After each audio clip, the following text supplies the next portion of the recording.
Welcome to a paranormal show unlike any other. The Ghost Helper Show with your guides Tina Irwin and Laura Van Tyne. Where the paranormal is more normal than you think. We are seasoned psychics who once led normal, everyday lives just like you.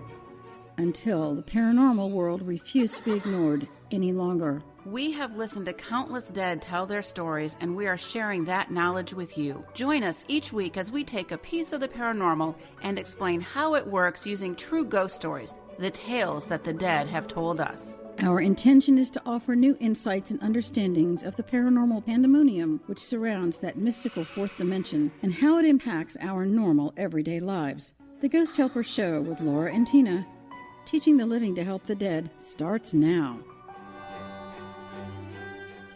Welcome, everyone, to Ghost Helpers. I'm Tina Irwin, and I'm here with my co-host, Laura Van Tyne. And our topic today is what happened with Laura that caused her to end up finding that the paranormal was part of her world. And we want to start out by reminding everyone that we're discussing the simple fact that the paranormal is far more normal than anyone thinks. Paranormal stuff happens to people every day. And we're offering a different way to look at it so that you begin to see it as it surrounds you. And then hopefully we'll offer some insights on how best to use it. And we do want to have a shout out to one of our listeners, Janina, who tagged us in an event that she went to at the Spokane Lantern Festival. And she reminded us, because we might have forgotten, that karma never wastes energy. We never forget that, but it was just really cool. She, on her lantern that she sent out, she, put karma never wastes energy. And if you're listening to us and not watching us, you can go to our Instagram at ghost_helpers and you can see that photo. So thank you so much, Janina. It's ghost_helpers. Just making sure. All right. Last week we talked about my terrifying story of the house on Botany Bay Boulevard in Charleston, South Carolina, and how difficult that was for me and my absolute desperation to deal with a ghost that actually got in bed with me and, gave me one of those life experiences you're not ever going to forget, but you so wish you could forget that. And I didn't know what to do with this guy.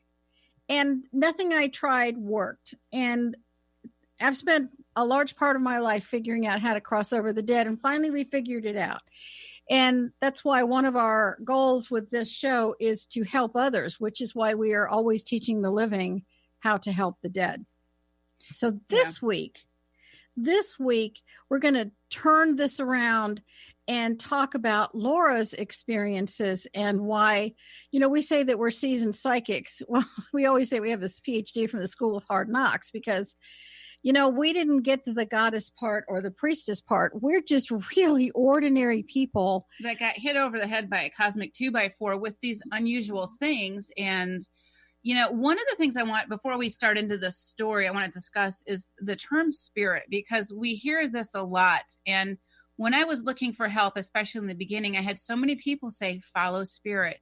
Just have your 6-year-old daughter trust spirit. Okay, people, on what planet is that a good idea? I don't trust the ice cream truck driver at the park to, why would I send my little girl off somewhere trusting spirit? So, well, the other problem is, what is it? Right. What is spirit? And that was my whole thing in the beginning is, what is spirit?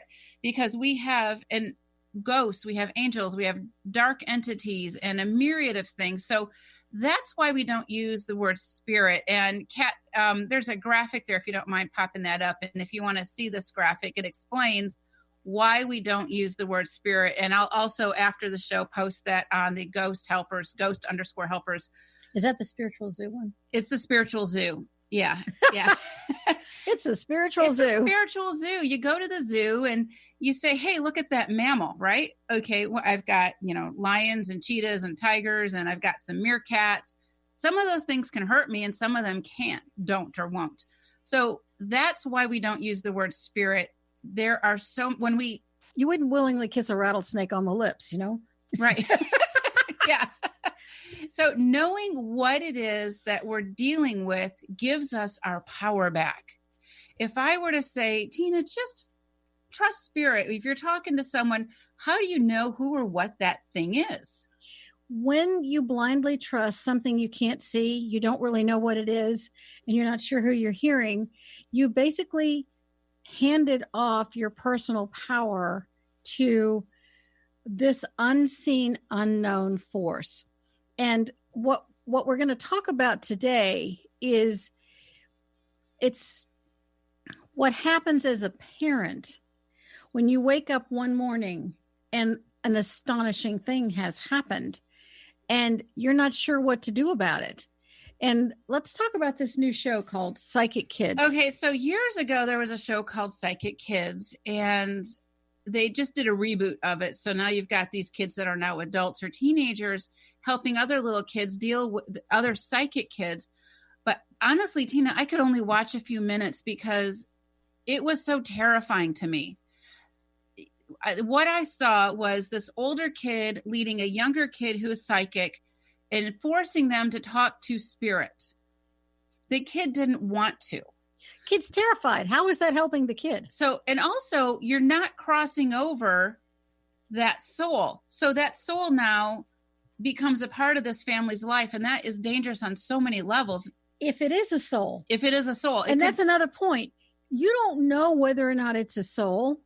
It's a lower realm intelligence, these little dark guys that so many people see. As we continue, what? We're going to be sharing with you how to deal with them. But the first few shows are going to be about what these are, what they look like. But we have a progression here. So to me, that show was a little scary because it's not giving the kid their personal power.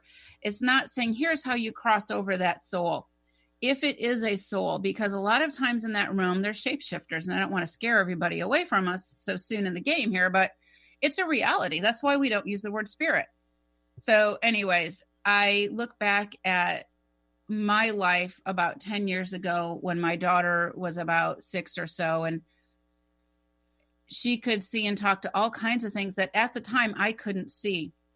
I was psychic as a kid. And my abilities lay dormant. I wasn't allowed to discuss it or anything like that because when I grew up, because it was like, no, if people think you're weird, don't talk about that. And these abilities went away with me. Well, karma, not wasting energy. Thank you, Janina. Handed me this psychic kid, and it forced me to relearn certain abilities. And that's how Tina and I basically met. So having said all of that, the word spirit is a little dangerous. Figure out what it is you're dealing with. And it's not easy to figure out either. And that's why when we're discussing a story, a situation, we're going to be specific. Is this a ghost? Is this something else? And if it is, what is it? And what do you do with it? And what do you do about it? Which is why we developed the psychic self-defense course. Just as a beginning. Yeah. So you can begin to understand this. Yeah. And as Tina said, one day my husband and I woke up and all of a sudden the psychic switch got turned on with our kid. And if you have a psychic child, and there's a lot of parents out there with psychic kids, you have an elevated responsibility to keep your child safe and to live a normal life in multiple dimensions. Yeah. Okay. Let's that is a really packed statement. Let's unpack that a little bit. Yes. If you have a psychic child, I've had many parents come to me with psychic babies. Well, it's an ability, but it's an ability, and the kid doesn't know that they're different. They don't know the difference, but you have as a parent an elevated responsibility, because as a parent, you want to keep your child safe from the neighbor who may be a pedophile or, getting lost in the street or, right? These physical, tangible things that we can see, we can touch, we can feel. When you add a different dimension, one that most people can't see, but your child can, that's an elevated responsibility. And as a parent, it's your job to make sure your kid is as safe as possible. And it's not always unicorns and rainbows and white light in that other dimension. I think that there is I'll use the word misconception, that if you just put enough white light on it and you connect to spirit, and that's the term that I've heard, we've all heard. It's very common. Connect to spirit and give it white light and you'll be fine. And if that were the case, we would have no crime and no one would ever have a problem. The problem is that unless you understand the entire physics that go with this, and there's karma attached, it's more complicated than that. And I would suggest that people connect to God or the divine. Directly. You don't need a mediator. You don't need a medium. It takes practice. It's called the priesthood of all believers. And when you are connecting directly to the divine, I mean, there's several thousand words, several thousand different terms for the word God. They're called names of God. And they're all over the world. People have different names. So we're not going to get into semantics. Well, what we do want to offer is that connect directly to God, and don't be afraid to say that. Connecting to spirit, that's like opening your front door and allowing anybody to come in. Straight to the source, right? Okay. You don't need a middleman. People say source, but I would suggest that as a beginning step, substitute the word spirit or source to the divine. No, the source is God, the main. I know, but people say I connect to source, and that means a lot of different things to people. So my feeling is connect to God and just say the word. And for a lot of people who have been very hurt by religion, this is a very, very tough thing. We're about to go to break. And when we come back, Laura is going to share an absolutely chilling story of how a murdered little boy came to live with Laura and her family. And you're listening to Ghost Helpers on Transformation Talk Radio. And we'd like to thank the Oil Lounge for being our sponsor. And we'll be right back.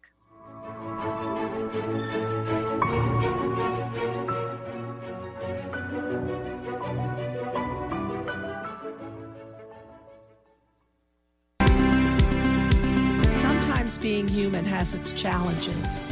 Our physical health falters, our spirits sag, our dreams don't immediately come to fruition. Welcome to the power of Maximum Medicine Radio. Join me, Doc Martin, in conversations that will blow your mind about healing. In our hit show, Doc Martin addresses the scientific with bridging to the mystical approaches to give you a new narrative about maximum medicine. In this live call-in show, we will journey into the extraordinary genius of the human body and talk about other beliefs that impact being your multidimensional self. We seek the seen and the unseen and explore the earthbound and the otherworldly, all with the purpose of calling forth the maximum you. To learn more about Doc Martin and Maximum Medicine, visit www.sharonmartinmd.com. Join the New Earth on the Cornelia Stephanie Show. Tune in each month as Cornelia takes listeners on an odyssey of higher consciousness to inspire, educate, and empower. Cornelia Stephanie is a spiritual teacher, passionate speaker, published author, and founder of the Empower Network. Cornelia guides people on the path of self-healing, peace, and liberation. For more information, go to corneliastephanie.com. People often ask, what does it mean to thrive? On Thrive by Jen Radio, it means body confidence, mind fulfillment, and soul synchronicity. Create synchronicity with God and learn as Jen shares action steps and real stories that will inspire you to be unstoppable in fulfilling your purpose. Tune in live each Monday at 8 a.m. Pacific on TransformationTalkRadio.com and visit JenniferZellup.com to thrive with Jen. We remember a time when you could simply form a thought and it would manifest. The harmony was forgotten, but it is returning now. The Power of Inspiration and Awakening Radio with Juliet Griffin on TransformationTalkRadio.com each second and fourth Wednesday at 9 a.m. Pacific. We'll take you on adventures through the heart and spirit exploring who we once were. This intuitive healer studied under the guidance of wolves, learning from their wisdom to master a higher frequency for a new state of mind. Visit OneTrueSelf.com. Tune in to The Jen Royster Show, intuitive guidance to inspire your life, each Thursday at 8 a.m. Pacific and 11 a.m. Eastern on TransformationTalkRadio.com. This amazing show is an inspirational hour that will take you on an epic metaphysical journey to discover the spiritual approach to life's greatest challenges. Dr. Jen is an internationally known intuitive counselor, spiritual teacher, and energy healer. Call in for intuitive readings and visit JenRoyster.com for more information.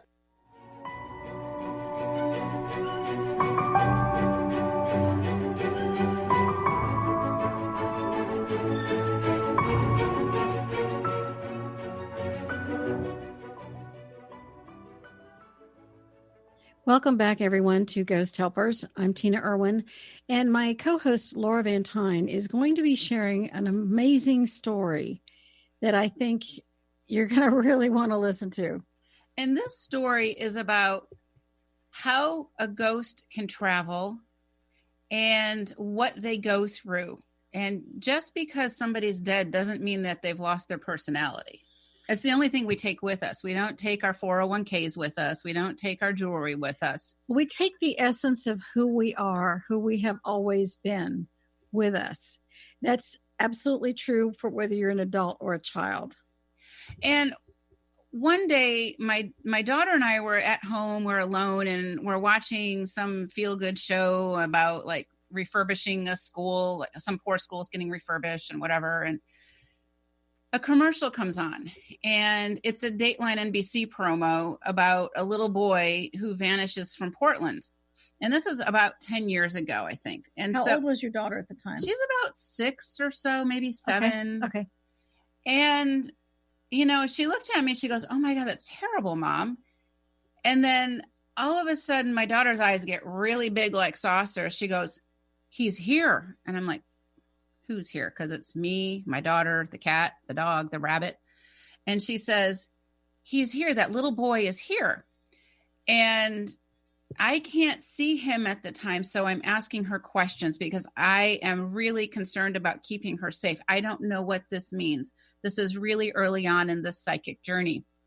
And she is telling me these things. He's saying, he's pointing to the TV and he's shouting, "That's me, that's me, that's me." And Mom, he's just started crying. I said, "What do you mean he started crying?" He goes, "He didn't know he died."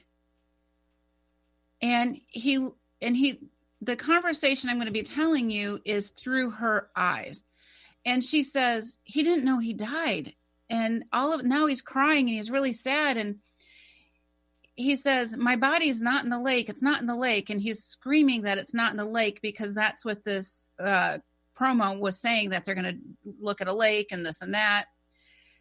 And now he's like, "Mom, he wants to tell me what happened and he wants to show me." And I'm like, "I don't know what that means, but I need you to tell me every single thing that happens because I'm dealing with my living daughter, but I also know that I'm dealing with a little boy who is lost and confused. I don't want to send him away. I don't want to banish him. I want to help him, but I don't know what help really means." And she says, "He's showing me what happened to him." And she goes into great detail about he went to school that morning and there was a big science fair thing going on. And he was something like a science fair. He was like super excited and he wanted to look extra good and he was taking his time. And he was doing this thing, I think it was like on tree frogs, and he's telling my daughter all of these things about tree frogs that I had no idea. "Did you know tree frogs come in blue and they can be green and they can be red and these are poisonous and blah." And my daughter is 6. She's never studied tree frogs from, I think, Central America. I don't know where they were from, honestly. And she is reiterating all of these things, these factoids about tree frogs. And you wrote all this down. I did write it all down because I'm thinking, what the heck am I going to do with this? Because, well, this is a good tip for any other parent.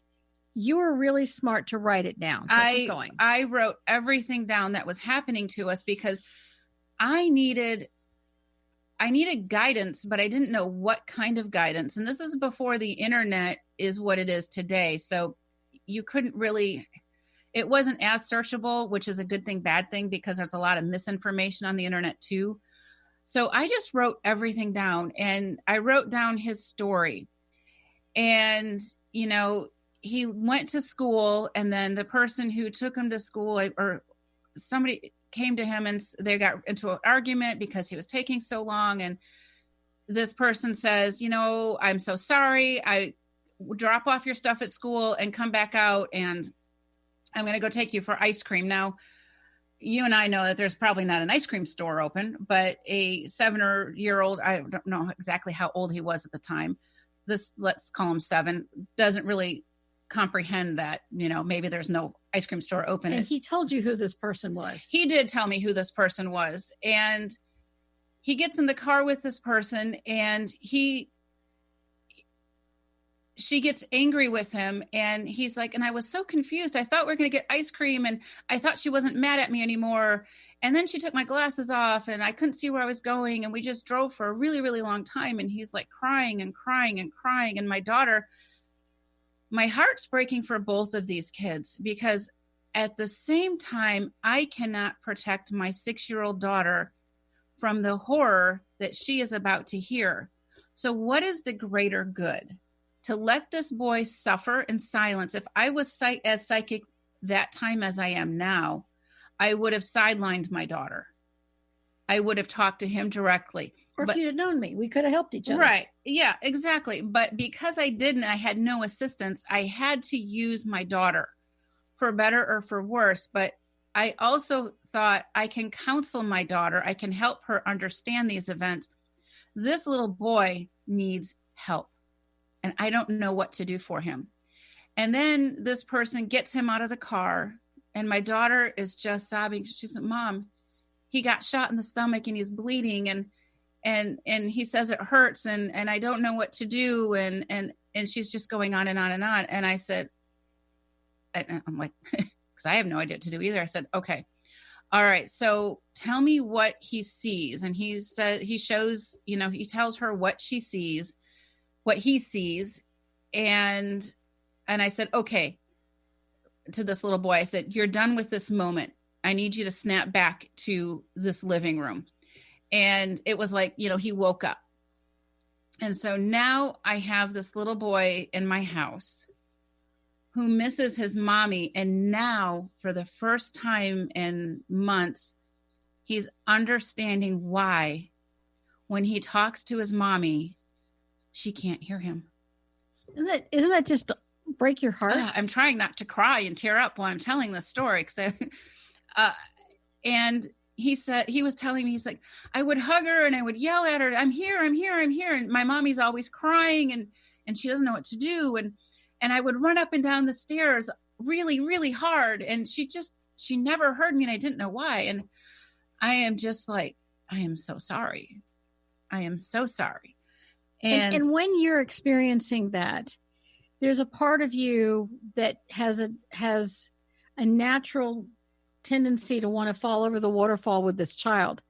Yeah. And this is when you need to have detached compassion. Exactly. Because you can't help your daughter or this child if I am a puddle. If you're a puddle, because then, frankly, your frequency drops, and you have to keep your frequency high if you're going to help the dead. Well, and here comes the next part is, how do I console this murdered little boy? I don't know how to cross him over. I don't know what to do with him. You did a really sharp thing. I mean, a really wise thing. You snapped him back to he's here right now. That bad part, what was over, because it was not his mommy who did this to him. No, it was not. It was not his mommy. It was somebody he knew, but it was not his mommy. And so you brought him back to, you centered him. I centered him. Like you can't really ground a ghost, but I sort of grounded him, right? So I snapped him back, and now this little boy starts living with us.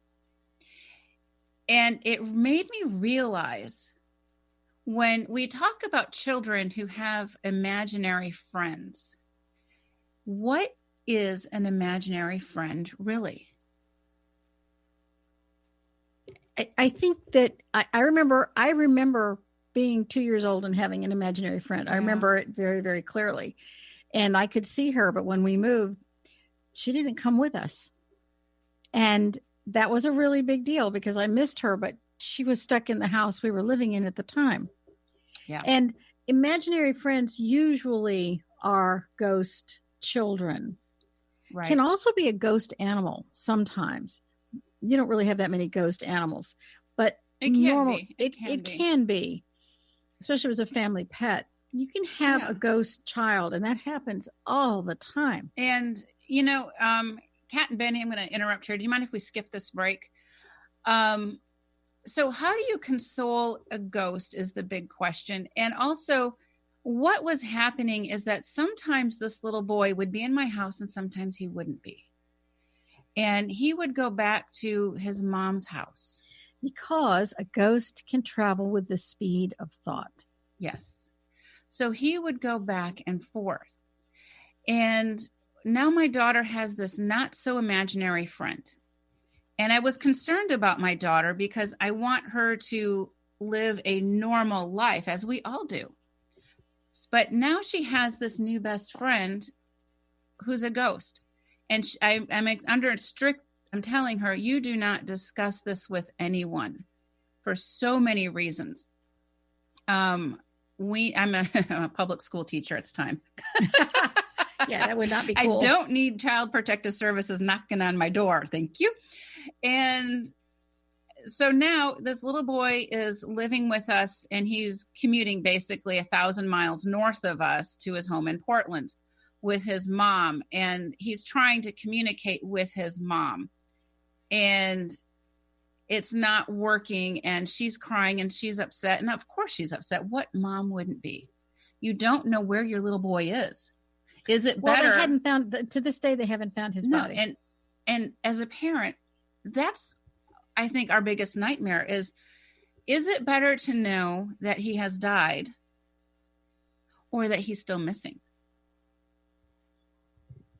I think it's better to have the finality of knowing whether he's alive or dead. I agree. I absolutely agree. I think for parents of a missing child, it is a unique form of emotional torture. There's no other word for it.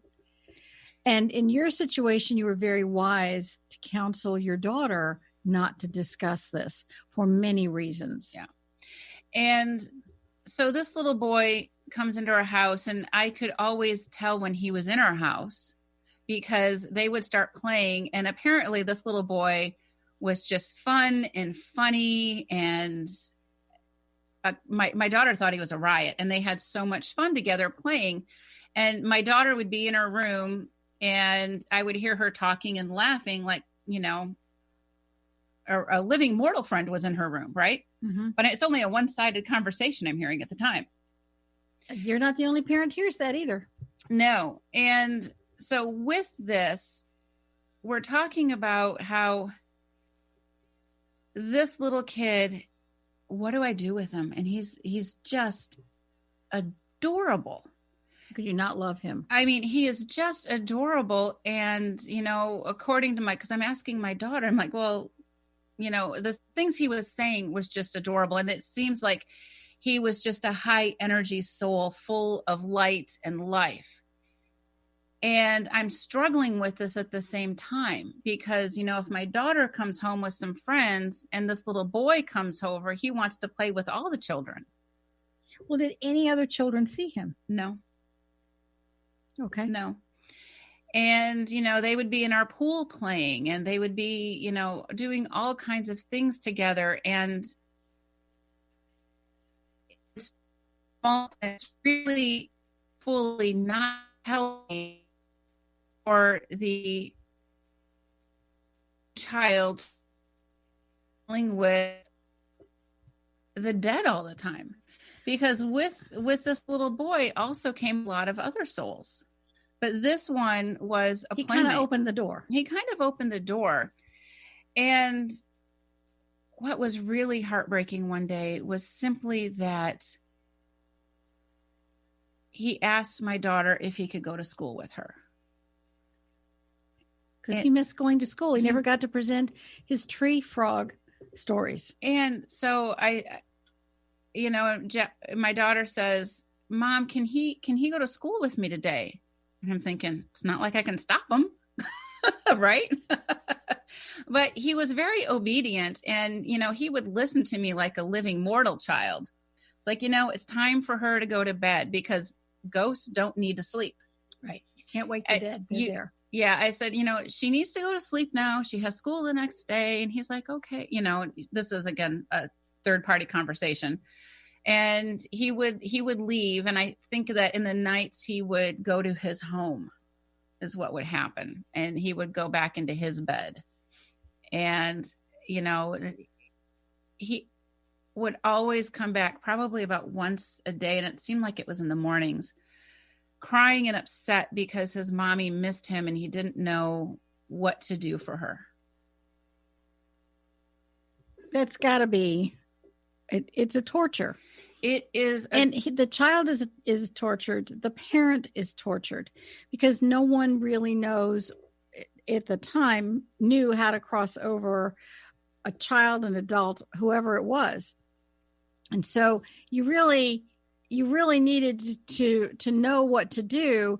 And that's part of what really pushed you for your search for help. My search for help, because what do you do with this child? And he was the first of many ghost children, by the way. And he asked if he could go to school because he missed school. He loved school and he missed friends. And, he's about 7 or so. He's about the same age as my daughter, which brings up a resonance issue.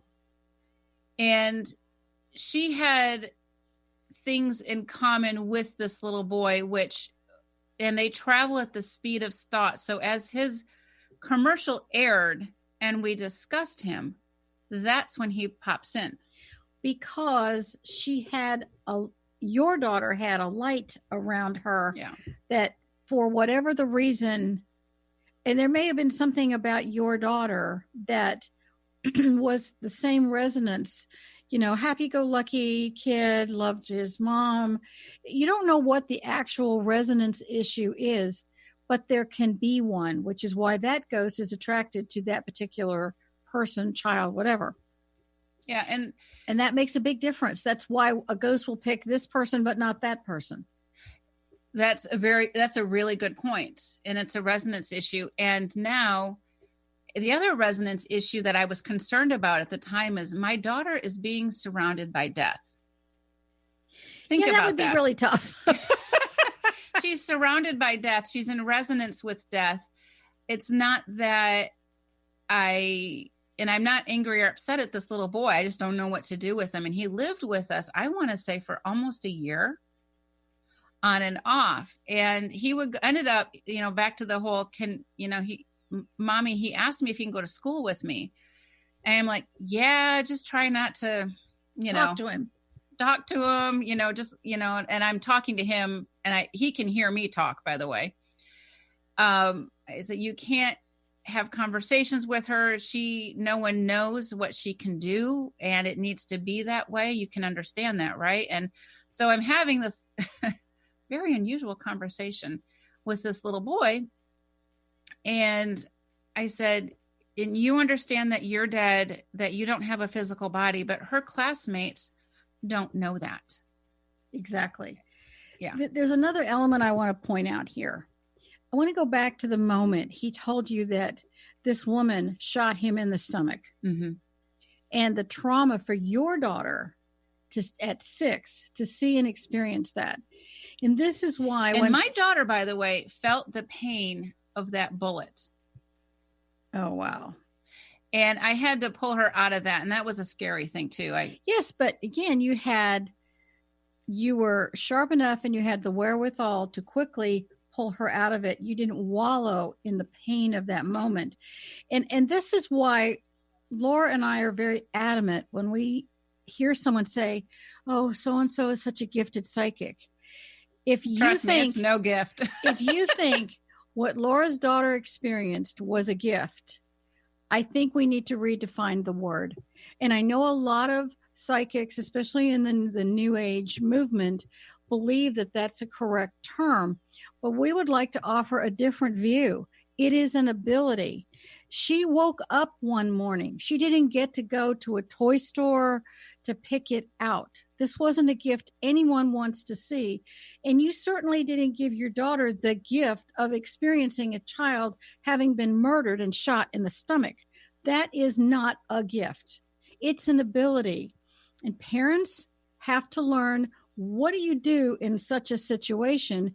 Because it's unlike anything you could be trained for. You're not crazy. Your child is not crazy.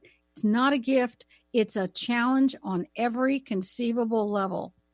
And at this point, you didn't know how to help this little boy. I did not. And I'm going to go back to the whole parent thing.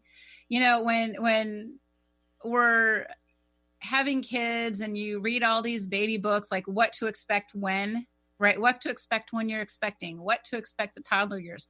There's not one book that says what to expect when your kid wakes up psychic one day. And one of the other things that happens is it's sometimes no two psychics have exactly the same ability. To the same degree. Exactly. And this is a really good point. So when we're dealing in this, the paranormal is more normal than we think. It's not a tangible physical thing. I can't, pick up a pencil or something. It's more nebulous, which makes it hard to quantify. It is hard to quantify. But the science is the same. I also want to point out here that you didn't deny what your daughter saw. This is very important. You did not put her on drugs. You didn't punish her, and you didn't think she was crazy because your daughter had never lied to you. No. And, kids do lie, et cetera. My daughter is always very honest, in fact. Brutally so. Brutally honest. She's but as a parent, what rings true for you with what they're saying?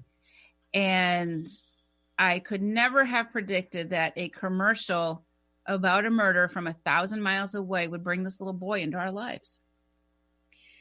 Yeah, well, that certainly happened to me. And so with that, he's going to school with my daughter now every day, and he's thrilled. And basically what ended up happening over the course of the year, and by the way, they would bicker like friends would bicker too every now and then. They disagreed, which was kind of funny. And I had to laugh about that, but not that often and nothing explosive or anything. It's like, no, I want to do that. Or no, you said it was just kind of cute, but not really.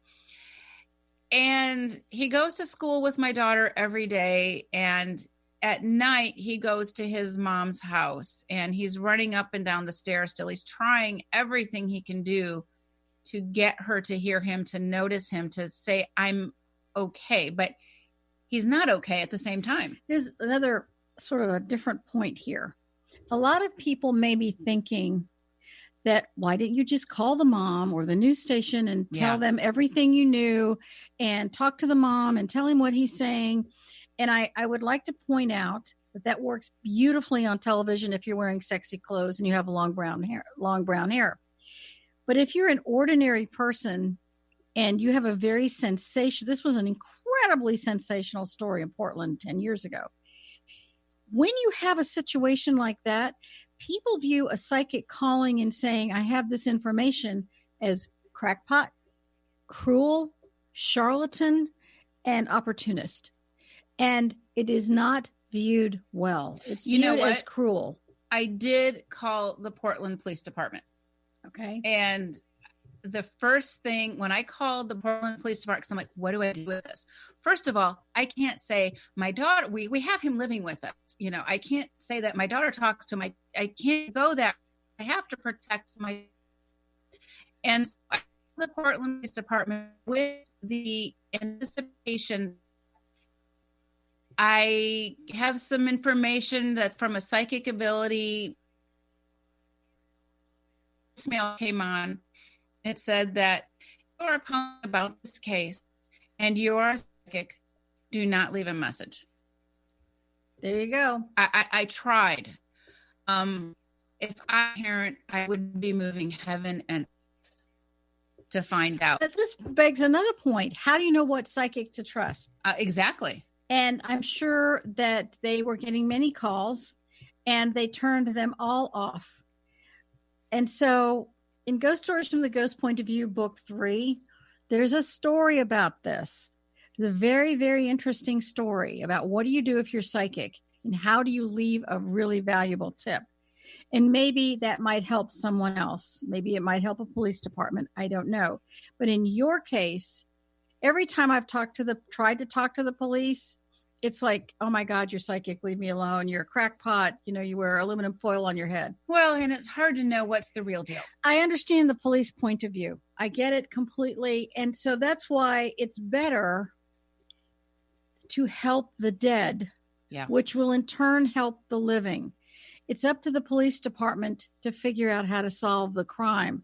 You can't fix the crime. You can help the dead. That's one of the biggest takeaways. And that's why we came up with the crossing over prayer, because it actually works. So let's talk about what did happen with him. So he's going to school with us every day. He's eating dinner with us, but not. He becomes an integral part of our family. And my husband and the other girl are like, yeah, he's back. Okay, whatever. They don't see or hear him, but with my youngest daughter, then yes, they do. So when we come back, I'm going to share the ending of this story. And I'm going to just say, it's just tough. I mean, what do you do with this? So when we come back, I'm going to share the ending of this. You are listening to Ghost Helpers on Transformation Talk Radio, and we will be right back.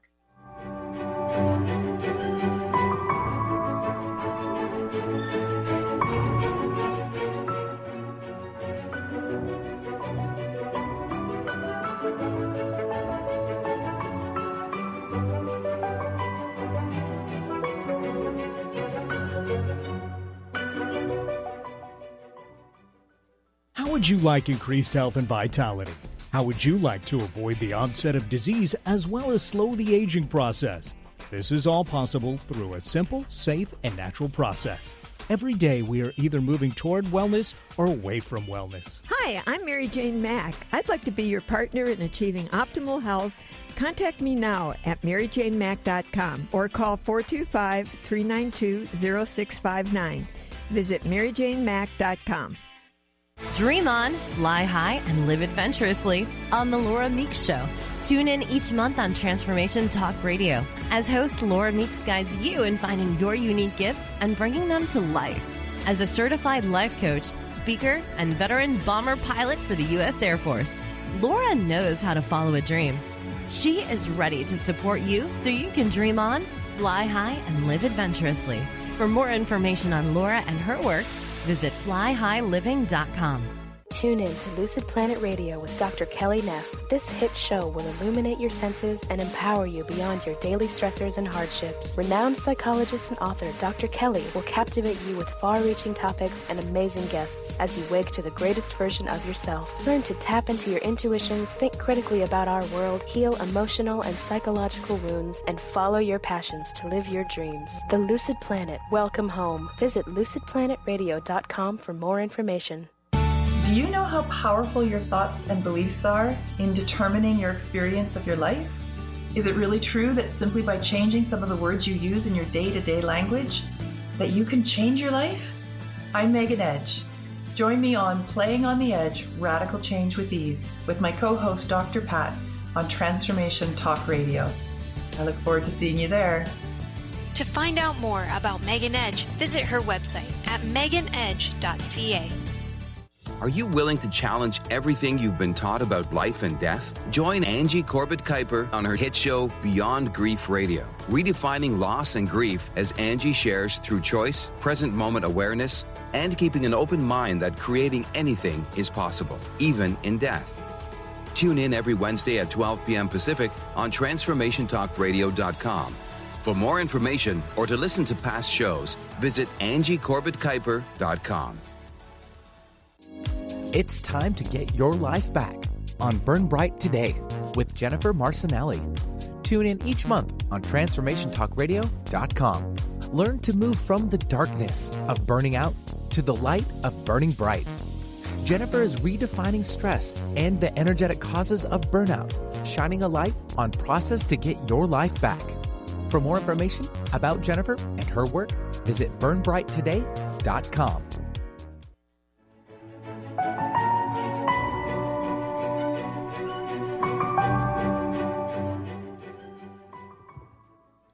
Welcome back to the Ghost Helper Show on Transformation Talk Radio. Laura's going to tell us what actually happened to this child. So this little boy has been living with us, and along with a few other ghosts, but that's a different story for another day, or many stories for many days. I don't know. And along the way, this whole time, I'm also looking for help on the sidelines. It's not like, my kid's this master piano player. Hey, do you know of a good piano teacher? Hey, do you know of a good psychic? My kid's really psychic. You don't do that, right? Not easy. No. And so in a very long and roundabout way, I meet Tina, and we start working together, and she's helping me, and she actually helped me cross over a couple other characters that were living in our house. By the way, our house was so full that I think we would have been a fire code violation. We were just like this ghost superhighway. But this little boy was a constant scene in our home at that time. And then you and I went off. We'd known each other for about a year or so at this point. And we're going to go into that more. We'll go into that. And we ended up, you're all, you need more crystals. Let's go crystal shopping. Remember? And I'm like, okay, I'm game. I wasn't that airy-fairy. I was trying to raise your frequency. Yes. I mean, and I was teaching you how to use crystals to do that. I know, but let's go crystal shopping. Sounds so much more fun. Okay. And so we're in this hotel, and I'm telling Tina about this little boy that keeps coming and going. And then he pops up in the hotel room, and by now I know how to cross them over. And he pops up in the hotel room, and as we're crossing him over, he looks like this bright beam of light, and he is so giddy with excitement. It's like, it was Christmas time for this little boy. And, we explained to him that, with this angel, you're going to cross over into the heaven gorgeous world. Light that feels so good for you. And, and he held this angel's hand. It was the first time he said that he felt warm. The dead are always cold. It's cold in that fourth dimension. He felt warmth for the first time, and he was bouncing up and down with these big eyes. And by this time I can see him and talk to him, by the way. And we cross him over, and he says to me, as he's literally waving back, he's like, tell my mommy I love her. And wow, what do you do with that? You send a prayer to his mommy and let her know that he's crossed over and that he loved her. Yeah. And that will help her grief tremendously, knowing that she won't know, but there's a part of her that won't sense him anymore, because you don't know if it's your grief or the grief of the person who died. Well, and let's talk about that a little bit, because when somebody dies unexpectedly or even expectedly, and they do not cross over, and they start haunting you. Now, this little boy, as adorable and precocious as he was haunting us, not to be mean or malicious. He just didn't know what to do, and he didn't know where to go. His terror in those moments that preceded his death shot his frequency down. He had no idea what was coming. No, he thought he was going to get ice cream. He thought he was going to get ice cream. He had a bad feeling something was coming, but he couldn't have imagined she'd shoot him in the stomach. And so his frequency is shot. And when you die and you don't know you're dying or going to die, you're suddenly ejected out of your body, or something traumatic happens, your frequency is so low you may not see the light. And if you do see the light, you're stunned and you don't know to go to it. A child isn't going to know that. And I want to have a quick aside. Someone contacted us this week and said, you shouldn't cross them over because you're violating their free will. And that's probably a longer discussion, but I really want to address that. Child has no idea what to do at death. I think if you asked 100,000 people, what are you supposed to do when you die? Not a single one would know. And religions don't teach this. And if you're hunting a ghost, you're not helping them. And it's a really cruel thing.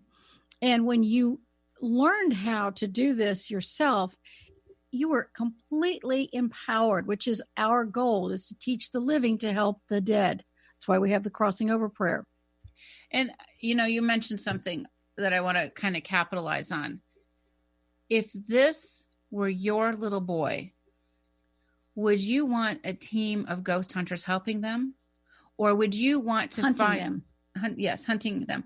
Or would you want to find somebody, including yourself, to get that information to help them cross over, help them go home? It isn't a function of violating the ghost's free will. It is purely a function of spiritual service, because no one knows what to do. And a ghost is not participating in soul evolution. They are languishing. It's like you put them in prison and they don't know how to get out. And it's one of the most profoundly beautiful things you can do. And it's talked about in the 23rd Psalm. Now, walking through the valley of the shadow of death, I will fear no evil. Imagine a child is feeling and fearing that. Every religious text has a version of that. It's not unique to the Bible. Every version has that. And when we're talking about a ghost and crossing them over, if you think about it, we all incarnate here for a reason, for our soul growth, our soul evolution. Once we leave our physical body, our karmic time here is done for now. Every holy text also talks about reincarnation, and we'll get into that, in shows down the road. But when we leave our physical body, our time here is done for now, and we need to go home. And a ghost is incurring karma in that dimension because they don't know what to do. And the karmic clock stops when they're crossed over. And it enables them to be restored. He restoreth my soul, right? Direct quote. We didn't make this up. This really comes from all of the holy texts throughout the world. We don't care what your faith is. It doesn't matter to us. If you're dead, it doesn't matter to you either. All you care about is, how do I get the cold to stop? How do I get the pain, the loneliness, the confusion to stop? I'm going to stop you for a minute. That pain part that this little boy was going through, a lot of times he would relive those moments of death, and he was in just as much pain. A lot of torture there. There's a lot of torture there. So when we cross them over, that stops. He's not getting the healing and soul restoration he needs languishing as a ghost. Nobody does as a ghost. And that soul is actually able to communicate with living family members far more readily and wisely from the heaven world. It's really an astonishing concept, but it is absolutely the kindness you will want for yourself. Okay, so shall we? Yeah. So it's the kindness and compassion to cross them over. And we're going to be sharing with people how to do that as we move along here. So one little thing before we wrap this up. This precious little boy was murdered. This precious little boy needed help in crossing over. He didn't need to be banished by me. He did not need to be scolded by me. He did not need any of that. He needed love and compassion. He was still a little boy. And would you want your little boy hunted or helped? Okay. And with that, let's talk about next week. Yeah, let's talk about next week. So go ahead, Tina. I'll let you talk since I've been talking so much this time around. September is Suicide Awareness Month. And I don't know of anyone who is unaware of it. I don't know why they say we're going to increase awareness. Yeah, it's like breast cancer awareness. Yeah, we all know. How many more ways do we need to know about this? The problem is that I don't know of anyone's life who hasn't been touched by suicide. And the focus of this particular show will be to understand the suicide secret. And we're going to go into that at much greater levels and explain some things that people may not have thought of. And that's what we're going to be doing next week, because the dead have talked to us and we're going to share what they've said. And some of it is just chilling. We have had a lot of people who've committed suicide. Their ghosts show up and we talk to them, and we've learned so much from them. And we're going to be sharing with you what we've learned from them. So hopefully it helps other people to think twice, to move forward, and to maybe have a different path, a different outcome. So you are listening to Ghost Helpers on Transformation Talk Radio, where the paranormal is more normal than you think. And we want to give a shout out to producers Kat and Benny for all of their amazing help and support. And with that, we will see you next week. Bye-bye.